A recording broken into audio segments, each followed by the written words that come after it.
Grabe iyakan ngayon ng mga loyalista. Nga, dahil nga naman tungkol po dyan sa confidential fund ni Vice President Sara Duterte ay napunta di umano sa pagbili ng gamot. Pero kay Dunyor, eto. Ng Facebook ng Senator Marcoleta supporters.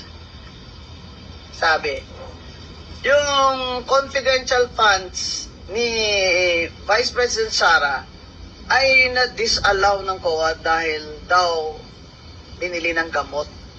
Ang kay BBM, binili ng mahal na gamot. Galing talaga no? Oh, ano? Mag-iiyak na naman kayo.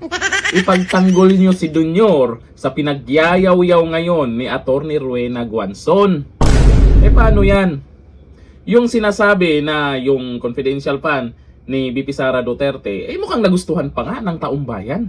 At least, alam natin kung saan napunta. Yung confidential ni BBM, marami kasing nagtatanong kung saan nga napunta.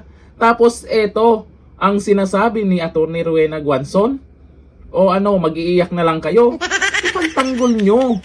Kasi ngayon, dito sa nangyaring impeachment kay Vice President Sara Duterte, lumilinaw na kung saan ginamit yung perang yan.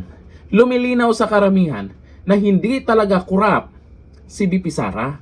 Sana naman, sa susunod, alamin din kung saan napunta ang confidential fund ni Dunyor. Mas malaki yun. Saan kaya napunta? Maraming nagtatanong na ganyan. Pero dito sa mga, alam nyo naman, yung mga pabiro nga lang, mag-iiyakan kayo dyan.